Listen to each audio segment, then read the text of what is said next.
The focus was really on promoting independence, supporting and encouraging individuals living with disabilities to live their fullest potential. Welcome, everyone, to the Driving Vision podcast brought to you by the Zeigler Auto Group. I'm your host, Sam Dark, and here with me, Auto Group Director of Talent Development, Mike Van Ryn. Welcome, Mike. Hey, thanks, Sam. Be sure to subscribe to the podcast, like it if you do, and leave a comment.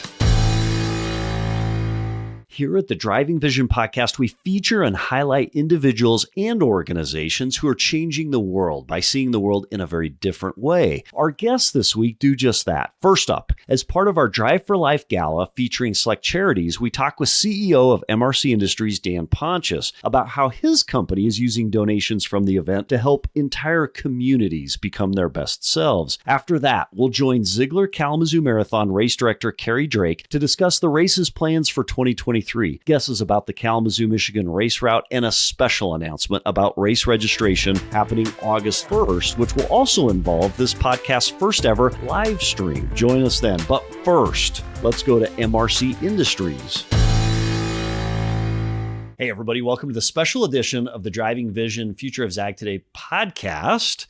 Drive for Life Special Edition, Mike. Today we have a special guest, Dan Pontius with MRC Industries. Dan, welcome to the podcast. Yeah, thanks for having me. Appreciate it. We're excited to have you here today. So, Dan, you're here today to have a conversation about MRC Industries, which is a benefactor of the Drive for Life charity gala and Drive for Life event. This is your first time on the podcast. So, Mike, it's interesting. I remember last year we actually talked to MRC Industries early on, and do you remember the story? There was kind of an interesting story that came out of last year, and it involved bankruptcy court. Matt Thomas is also with us today. And I got to tell you, Mike and Matt, I have been trying for the past year to see artwork created by MRC Industries, benefactors of the charity, for the past year, and no one will let me into this court. Mike, do you remember how you had to get into the courtroom to see the art? You've been banned from all local courtrooms, Sam, haven't you?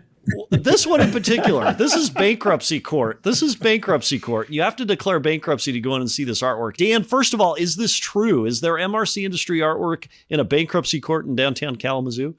Yeah, absolutely. And it still lives there. That judge and his wife was a huge supporter of our organization. They loved our mission. They loved our artworks, which we have a studio downtown in the Kalamazoo Mall. So that judge purchased all the art and decorated their courtroom, I think maybe to spice up the negativity that happens there in bankruptcy court. Isn't it awesome that people would see what you're doing, recognize it, want to support it in that way, and then make it available to the public in a very limited way? So, Dan, eventually I want to tour somehow, but I'm not going to prematurely declare bankruptcy. I'm not there yet. We don't want to go down that road. But Dan, welcome to the show. Tell us a little bit about MRC Industries. What is MRC Industries? What do you do as a charity? Yeah, so Artworks is just one piece of that. And the good news is you can see our art in many other organizations too. Imperial Beverage is a huge supporter of ours. One Well Brewing, you can purchase our art in One Well. We're having conversations with the New Portage Senior Center too to get our art in there too and to help us to sell that for our artists and artisans. So the Artworks is just one piece of that. Really, MRC's been around since the 1940s. The foundation of the organization was some family members coming together, really concerned about what was going to happen to their children that had disabilities when they were gone. So that's the inception of our organization. We started as the McKercher Rehabilitation Center, which is what MRC stands for. And the focus was really on promoting independence, supporting and encouraging individuals living with disabilities to live their fullest potential, really. And how we do that is, like I said, Artworks is one of them. We do a skill building program too, where we're providing education opportunities, job training, skill development, with the ultimate goal to get individuals community employed. And we do that through job coaching. So we have 7 job coaches who will work with various community businesses and work with these individuals in the community to, make sure they're getting to work, make sure that they have transportation options, and really helping them through any barriers that they may have. What a great mission for a charity to, instead of just throwing money at a problem and saying, hey, by supporting you, you're going to be taken care of, but rather saying, look, let's provide you a path to being self-fulfilled to the best of your ability, given your situation. That's the tougher path, isn't it, Dan? It'd be easier to throw money at it. What's the biggest obstacle you find in trying to find ways to help individuals live their best life given their individual circumstance? Yeah, there's a lot of barriers for individuals living with disabilities. Many many of them are very capable of doing the jobs that you and I do. It's some of the outer things that become challenging. Transportation, maybe they're not able to drive. Maybe they don't live with mom or dad anymore, or mom or dad aren't around and they don't have those social supports that they need. Maybe they're living in a group home that's in a rural area and not on the bus route. Transportation is a huge barrier for a lot of individuals with disabilities. We see a higher poverty rate with them. So they're experiencing, much more challenges. So we really do become that support for them to help them get through some of those barriers, provide them those supportive functions so that they can really hold stable work. And we know work is an essential function. I think of Maslow's hierarchy of needs. Work is in that basic function along with housing and food. And, it is that pathway to independence and stability in many, many. So, for us to be able to provide that to them, provide them really some robust skills that lead to a career, not just a job, and longevity in that career is really what our ultimate mission is. We're in a huge development phase with me being on new as the CEO and the team's excited. They got a lot of great ideas and really developing those robust job opportunities to really meet the need of the community too. There's a lot of job industry that's really struggling too, like food service industry, trades industry, construction, the mold. I visited a mold shop the other day, a tool and die mold shop. They're really struggling. So we're looking at how can we train those skills to really be a pipeline to tap into, a labor industry that most employers haven't tapped into. Yeah, it's interesting as you find ways to help those individuals live their best life. You mentioned that it was some parents that created this charity all those years ago. Yeah. That's got to deliver a certain measure of peace to parents who care so much for their children and really want to see them live their best life, but may not really know how to approach that, right? Like as a parent or as a friend, you may not be well suited to deliver those services or those skills where, specializing in this, Dan, you certainly are. What's a typical parent approach or response to this? Well, parents have a little bit of apprehension at first. They're concerned and very protective of their children. So they're apprehensive. They want the best for their children. So we absolutely have to take the time to build that trust with them. I assure you by the end of, time spent here, they do have that trust with us. So if they're not here tomorrow, they entrust that MRC is still looking out for the best interests of their children long into their lives. We have individuals that we employ here that have disabilities that have been working here for 30 plus years and they're retiring. That's awesome. From working here. So, for someone to have that longevity and be able to retire comfortably and work a long fulfilled life is amazing. We have great celebrations. We just had one a couple of weeks ago of an individual that had worked here for, I think, close to 35 years. That's excellent. So Dan, as the new CEO of the organization you mentioned, what drew you to the organization, to the mission? How did you come to be part of this? Yeah, so I really just have a love for nonprofit. I came from the aging industry. I worked for Milestone Senior Services for 13 years, with the aging community and disabled community. It was a perfect fit coming to MRC here. Listen, I have a true passion for what some society members say are the underdog. I have a belief and a passion to make people's lives better. That's what drives me every single day. I have a passion for the nonprofit. I could go to the corporate world and probably make a ton more money, but it's important for me to know that I'm helping the community as a whole, but also helping individuals to really live their best life, to maintain independence, to live a good life. They're leaving our programs better suited and better positioned in this world. And that's an impact. That's a huge impact to the community as a whole. I didn't grow up here in Kalamazoo, but I've come to love Kalamazoo community and many of the nonprofits. I love a great partnership. I just had a lunch meeting with Habitat for Humanity to say, hey, what can we do together? How can we share resources? How can we be better for this community together? So that's really a driving force for me. This partnership with Drive for Life and Zeigler, that's a great example of that. How do we all work together to benefit our community as a whole? It really, truly does help us all, in the long run. One of the things that to us is unfortunate the day of the charity gala event is we're so focused on raising funds and that go directly back to the charity. So 100% of the funds raised go directly to the charities that are benefited. And MRC is one of those charities. Unfortunately, because of the number of charities, we don't have the time to go through stories of people that benefit from the charity. So Dan, walk us through for those individuals that may be giving money this year. And by the way, those funds are being matched to 150%. So your $100 donation comes back as $250, your $1,000 donation comes back as $2,500. Dan, talk to us about how, as you receipt those funds, how do they make it back into the hands of those individuals, and what ways and services end up being brought to those individuals who benefit from your services? Yeah, well, let me do my best to try to tell you a story. And this is a story that's formulating,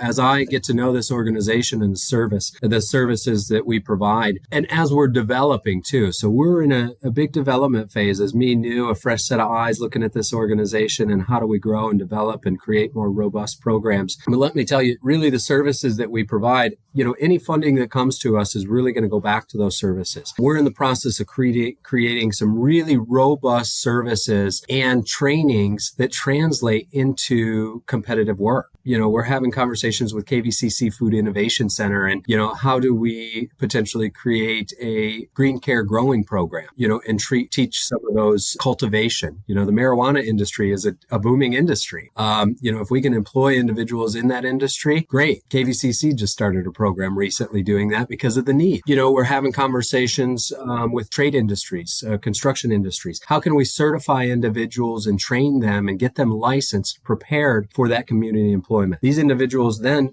with receiving our services and the support, we're better preparing them and putting them into jobs where they're making $15, $20, $25 an hour, really a livable wage. These are industries that are really struggling for skilled staff that we can really help to provide and train these skills for these individuals and better support them to get to work and transportation. And we do simple things like covering the cost for bus routes and things like that until people are able to get those funds to do so. So that's an excellent point. In this time of super low unemployment, where great labor is tough to find, how would someone who's a business owner in the Kalamazoo area or Western Michigan area reach out to you to find out about your program in ways that maybe, we could support it, but then also gain the benefit of employees that have been supported by your project, Dan?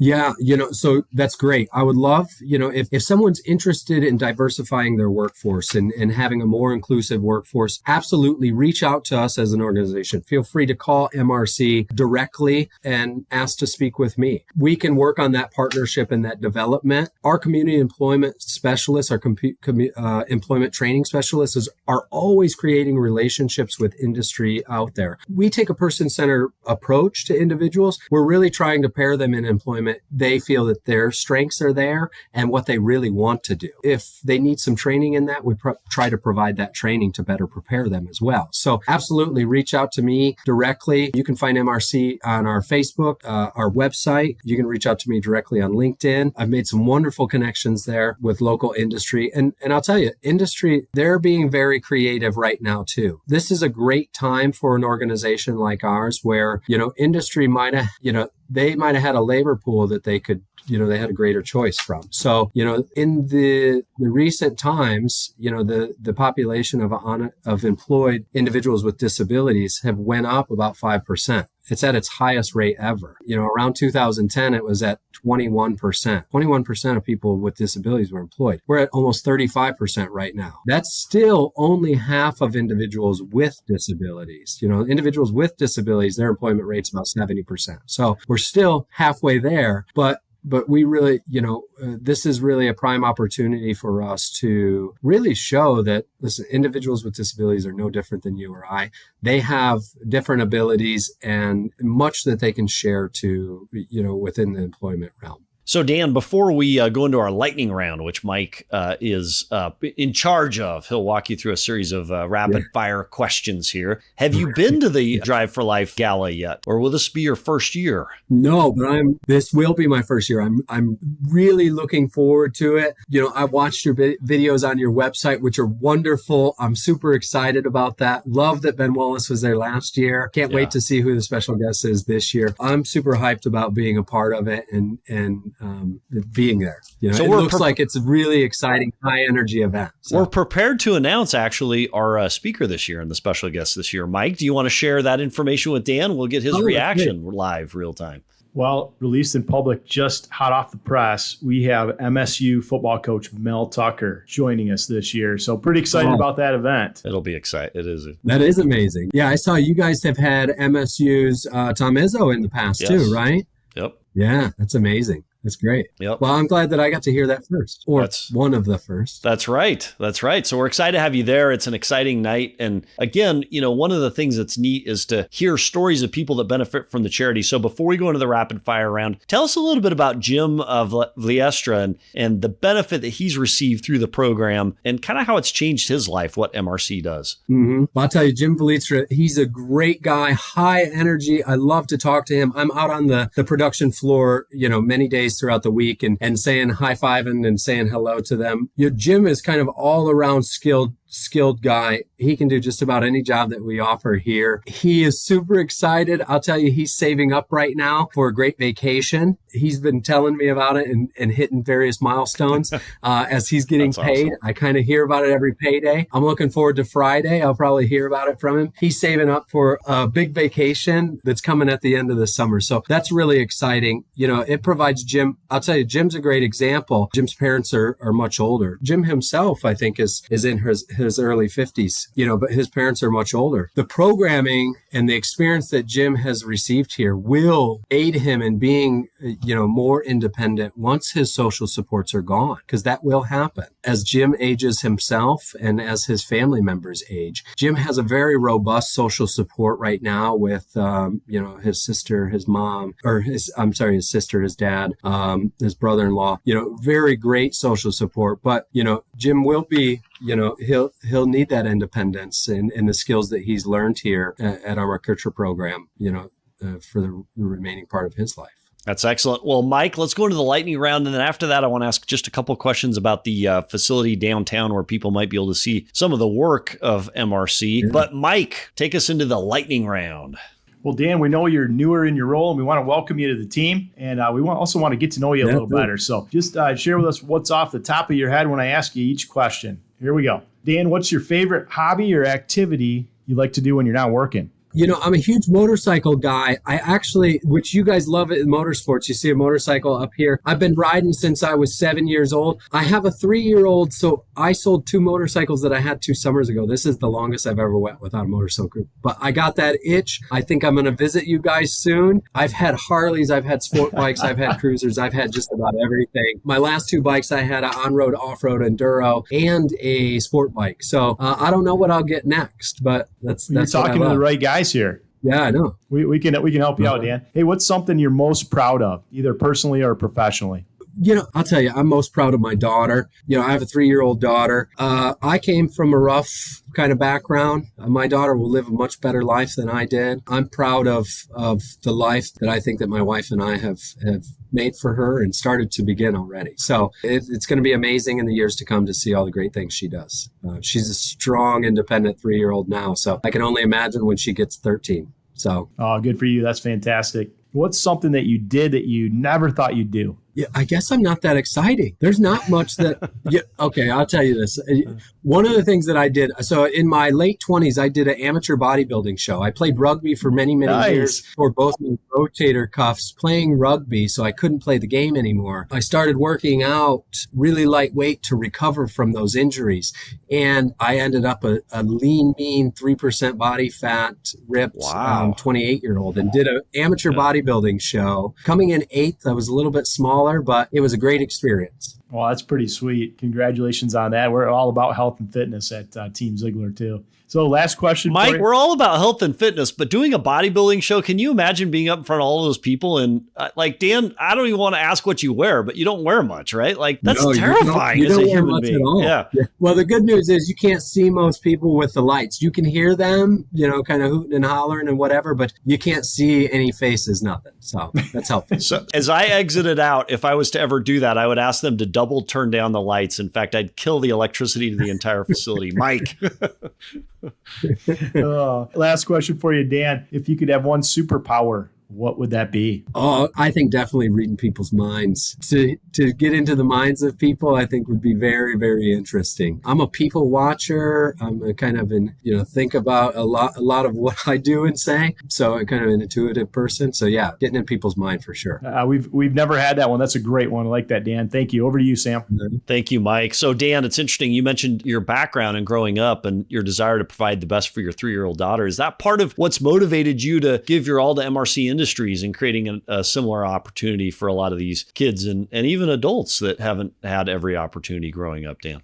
Yeah, absolutely. You heard me talk about kind of rooting for the underdog. I was statistically destined for prison just as a young kid. And I had my own failures, growing up and as a late teenager, being out on my own at 16 years old and kind of having to figure out things the tough way. So I got a lot of street smarts, which I'm thankful for in a lot of ways. But yeah, that's definitely a driving factor for what I do. And I can relate to a diverse group of individuals. I can relate to the challenges that people have in life.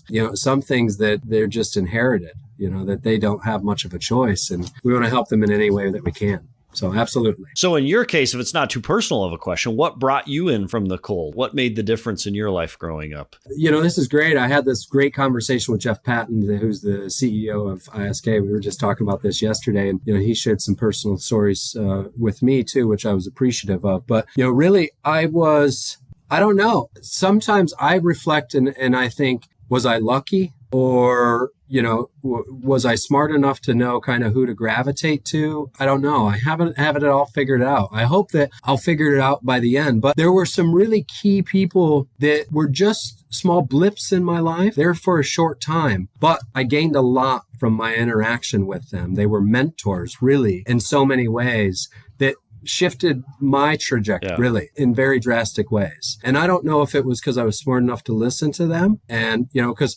some of what they told me made me very angry and I didn't like it. Looking back on it today, it was very beneficial to me and it was what I needed to hear. Well, yeah. I'll tell you, Dan, it's exciting to hear your background and your desire to provide the very best for the people that MRC Industry serves. And there's probably no coincidence that you're in the position you're in today, helping others. There's so many opportunities for all of us to engage in work, and you've chosen that line where you're able to be helpful to others in this cause. So we wish you all the best with MRC, and we hope that you're able to be that shoulder for those that you serve, just like others were for you as you were growing up. So, Dan, we look forward to seeing you that night in September at the Drive for Life, and with any luck, maybe one of us will win the raffle. So, Dan, any closing comments for our podcast crew? Yeah, I just want to say thank you. You're going to see great things from MRC. The support of Drive for Life and Zeigler will help us in those great things. So, I'll tell you, community members that are listening to this, all those great things that you see from MRC, it is from the support of organizations like Zeigler and benefits like Drive for Life. We can't do this alone, and we rely on the community as well. So thank you for that. And thank you for today. And thank you for allowing me to share my story and the story of MRC. Excellent. Appreciate it. Thank you, Dan. Hey, everybody. Welcome to the special edition of the Future of Zag Today Driving Vision podcasts. And Mike, so often we have guests that we love and have fun with, but today's guest in particular is going to start a tradition that will become monthly here at the podcasts. And we're excited because it has to do with our initiative and our goal to drive health within the community, both the Zeigler Auto Group and the geographies we serve. And it's also just a lot of fun, isn't it? So meet Race Director. Actually, Mike, why don't you introduce Carrie for us? Well, our race director, VIP, Carrie Drake, who actually just got done with a long run this afternoon. Welcome, Carrie. Welcome, Carrie. And not to be forgotten, Matt Thomas is with us as well. Matt, welcome back. Oh, thank you. Always a pleasure. So, Carrie, a lot has happened since we last talked. So the race happened. Mm-hmm. It was an exciting and a fun day this year when the race happened. And no sooner did the race end, but several people said, we must run again. So Mr. Aaron Zeigler, president and CEO of the Zeigler Auto Group, said, I believe believe in the vision of the marathon. I want it to continue. I want to continue to have a focus on health. And so we recommitted, you recommitted, and we're getting the team back together again, Carrie. What do you think about that? What comments do you have about the Zeigler Auto Group continuing as the premier sponsor and us continuing this relationship, Carrie? I mean, personally, I'm ecstatic. This event has always been close to my heart, and building a healthy community, just like the vision and the mission that we have, is something that I think is so important for every community. And the fact that we have something as special as the Zeigler Kzoo Marathon here, with Zeigler Auto Group really driving the initiative forward, is amazing. I mean, it's great to be back together and have time to plan together. I mean, we're a dynamic team. It's exciting. So here we sit in July, mid-July by this airs, and we have an announcement, Carrie, about the beginning of the registration period for the Zeigler Kzoo Marathon. It won't be 3 months before. It won't be 6 months before. How far ahead of the actual race day, Carrie, will we unveil the registration website? We are unveiling it in just a couple weeks on August 1. How many months that is, you'll have to count for me. I got to get my fingers all together. We'll figure that out. Mike and Matt are pretty smart. They'll get that down. And Mike, we have a special announcement with regard to the Driving Vision podcast, Future of Zag Today podcast, and something we've never done that we'll do on August 1st to celebrate the kickoff of the registration. Mike, share that with us. Yeah, we're going to live stream it, Sam. So we got to figure that live streaming out. How does that thing work, right? We will consult whoever invented the internet and we will figure it out. I know we can. If Carrie can create a button to start the registration, we can kick it off. No, it's so exciting, Carrie, to be partnered with the Zeigler Kzoo Marathon again for next year, for 2023. What is the race day next year? The race day is the race weekend, I should say, is going to be Saturday, April 22nd, and Sunday, April 23rd is really when the races and the runs and the walks are going to be happening. We also will have our big expo and packet pickup and our kids run featured on Saturday this year. That's excellent. And the different distances that will be available this year, the marathon returns for the first time in a few years, right? Marathon return for the first time since, it was virtual in 2020, but in person, I think that's 3 years now, which is pretty wild. Since 2011, I believe, 2012 is when they had their first marathon. That's excellent. And looking at things from behind the scenes, so thinking about the inner workings of this marathon creation, you're probably putting the course together right now and getting approvals and whatnot. What does that process look like this early in advance, Carrie? Yeah, so we primarily work with the city of Kalamazoo. That's where our primary sort of routes are in. There are other jurisdictions who are involved, but I don't want to get into that too much. You do have to submit special event applications. You talk to Public Works, Public Safety. You draft a course that's approximately to 26.2 miles, and then you pitch it to them. We just had a meeting today looking it over, and I can't tell you how wonderful the crew at City of Kalamazoo is. Props to Kalamazoo. Yes, awesome. That is neat. So I was standing there at the finish line, Carrie, last year for the half marathon. And one of the things I heard over and over and over again, Mike, do you remember? And Matt, who remembers the biggest comment as people came across the line exhausted? Oh, definitely the hills. The hills, Sam, over and over again. The rolling hills. Carrie, there aren't hills in Kalamazoo, are there? Kalamazoo is a valley. You can't get away with walking around in Kalamazoo without hitting a hill. I'll say that first and foremost. I will say, though, the routes have been modified this year. And hills? Will there be hills in the new route for next year? There will be hills. Maybe, I know the half marathon especially this past year was just bananas with hills. People asked me if we had hit every single hill we could possibly find in Kalamazoo. We probably did. This year will not be the same. The half definitely is changing. The full is a brand new course. The 5K will be the same, which didn't have a lot of hills. The 10K will have that doozy of a hill right in the middle of it. So 10Kers, I apologize. You still got Evanston. We'll put a big cheer team on there all the way up for you. But you've got months to go out and practice these hills. So now we should be able to attack it with a ferocity unknown to mankind. And we should be able to just crush those hills, right, this coming year. So, Carrie, thinking about some of my favorite races I've ever done nationwide, some of those races are marked by iconic places that you run by or spots on the route that set it apart from other places around the world. Now, without giving away anything that's not public yet, is there anything like that in store at the Zeigler Kzoo Marathon this year?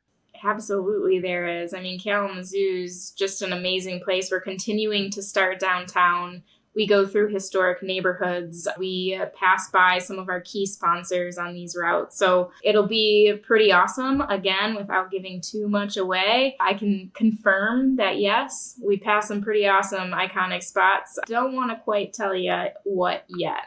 Now, that's a politician's answer for, I'm going to tease it, but I'm not going to say. So I'm excited in the coming months. The other thing we're announcing today, Mike and Matt and Carrie, is that we'll be joining Carrie and her team monthly on the podcast to learn about the Zeigler Kzoo Marathon as it evolves. So athletic mentors will also join every other week with a health tip. Carrie will give us some insights into the marathon itself. So we're excited to find out what those spots are, because there are some fun potential spots throughout the city of Kalamazoo. So we're excited to learn that. What other news do you have in the marathon world for us that our listeners of the podcast would be interested to hear? Gosh, that's a great question. One thing that I think we got a lot of amazing feedback on was our finish line, the striker experience, the finish line celebration. So I think that's a big deal that they're coming back. They're excited to host that again, make it bigger and better. Arcadia Creek Festival site's just an awesome site. And then we also So Carrie, without passing by, for those that weren't there for race day, would you tell us what that striker experience was? Because it was awesome and it made it an incredible experience.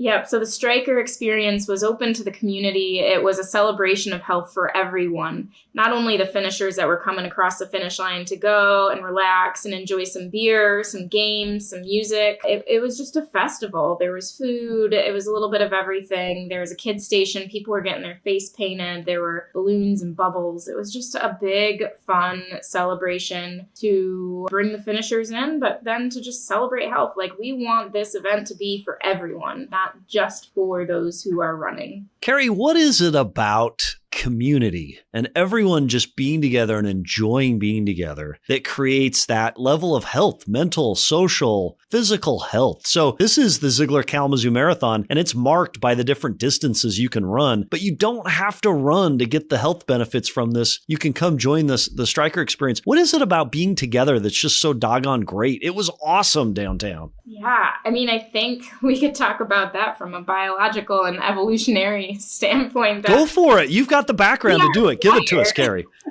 We are wired to be together, to be in community with each other. And that mentally, that is a basic fundamental need of humans and human beings. And so bringing people together to remind ourselves that we need each other to thrive, not just survive, but thrive. And to do it in a way that is that celebratory, that celebrates movement, what our bodies are capable of, and then what a community is capable of. Because sure, we have this small team that you see more often, their faces more frequently, but this event truly takes an entire community to put together. The cheerleaders, the spirit stations, all of the businesses, the sponsors, everyone coming together and coming out. And one of the biggest things we also heard, aside from the hills, was that all of the people in the neighborhoods were just out there cheering. And I think that's something I love that part. Yes. This event stand apart from all others. Carrie, I was on the route and somebody handed me a cup of gummy bears. And I thought, what's more American than being able to run down a street of beautiful, iconic homes and get a cup of gummy bears on a race route? So I have a question. If I'm a member of the Kalamazoo community or Western Michigan community, and I know that I have zero interest in running that day, how could I get involved? Are there ways that I could help support the Zeigler Kzoo Marathon all these months in the advance? What could I do to help? Absolutely. So we are still looking for individuals to join our race committee in a few key positions. And what you do on the race committee is help lead up a focus area of the event. For example, like the gear station or the awards or volunteers or the finish line. All of those are spaces that we have. We also, you can start to organize a spirit station and get your groups ready. We're going to be identifying churches, businesses, and areas along the route to just go to you and say, hey, are you interested? What's going on? Along with the launch of our registration on August 1, we'll also be launching the opportunity to sign up for those spirit stations, sign up for volunteering. So there are all different ways to get involved, even this early on. If you do want to get involved, head to our website, ZeiglerKzooMarathon.com, and go to that contact us page right now. And then August 1, you'll be able to get more information about those exact needs that we have. Wouldn't it be amazing to just bring the entire community of Kalamazoo out for the one day to experience the fun and the excitement of being together and celebrating those who decide to run, but also celebrating those that decide to celebrate and have spirit along the course or support the runners in one way or another. Mike, what was your favorite spirit station this past year? Mine was the gummy bears. What was yours? I had several stations where they had hoses out and they were hosing us down because we were so hot from all the hills. Yeah, I think my legs are still hurting. All right, Mike, your assignment is to practice hills between now and then. So, Matt, what was your favorite spirit station? Gummy bears as well. I just grabbed a couple and then I just kept running. I mean, that was my favorite too. How did I miss the bacon station? Because I know that's epic, and I've heard about that all over the place, Carrie. But I didn't see that. Maybe was it because I ran the mile? That's probably why. Yeah, the bacon station's on the half. You got to go more than the mile. Oh. Right. Carrie, we'll get you training. Could we switch it to the mile next time? Because I would really like some bacon. I'd be even willing. If you could have the bacon right next to the gummy bears, that would be a magical experience. But it was so neat, truly, to see all those kids and the families and people who lived along the route, just everybody cheering you on. And I ended up running with props to the Zeigler Auto Group HR team, whose office is not far from mine. Props to them for running with me. We had just a heck of a time. And there are people that have never run before that had a great time. And I just talking about it's just so exciting to think that it's going to happen again. And I hope that everybody listening within the sound of my voice across the entire Zeigler Auto Group, we'd love to bring a crew like has never been before to this race. But I hope the entire city of Kalamazoo and the Western Michigan region comes out for this, Carrie, right? Yeah, I think it was you who painted that vision of just like the nation descending yes! on Kalamazoo, celebrate health. And it really resonated with me and Chris when we left that meeting. He was like, whoa, that's a different mindset. and that idea, like, let's do it. Let's bring the region out. Let's make Kalamazoo and the Midwest the healthiest region in the area with this marathon. And anyone in the nation, please come and join in the world. Let's bring it. Party. Bring it to Kalamazoo. Yeah. So, Carrie, we're excited to join you August 1st. Where will we be live for anybody that wanted to join us or come say hi? We will be downtown Kalamazoo at Gazelle Sports, the specialty run shop in our community. We will start at 5:30 p.m. So come. The launch itself will probably be around 5:45, and then we're actually celebrating with a run. So or a walk. Wait, how far are we running, Carrie? And are there gummy bears and bacon along the track? How far are we going? We might bring some gummy bears. Probably not the bacon. A little much to coordinate, but we're going by Burdick's then. How far? Probably about 3 miles. We're gonna feature the 5K. Oh, that's awesome. I think I could do that as long as somebody's willing to keep my pace. Mike, will you keep pace with me? Oh, absolutely. There we go. We got it. That's awesome. All right. So everybody, August 1st, 5:30, Gazelle Sports. We're excited to be there. Carrie, any final comments before we see you next month on the podcast? Just so excited to be here again and to have the support of Zeigler Auto Group with the whole team behind us. Hope to see, like you said, everyone coming out and enjoying the event. And if you see us along the path on August 1st, shortly after 5:30, high-five us, and for heaven's sakes, throw us bacon, gummy bears, or anything else you have. So thank you, and we'll see you all there. Thanks. A special thanks to Carrie Drake and Dan Pontius for contributing to the podcast this week. Join us August 1st as we live stream the Zeigler Kzoo Marathon's race registration opening. Until then, how are you driving vision today?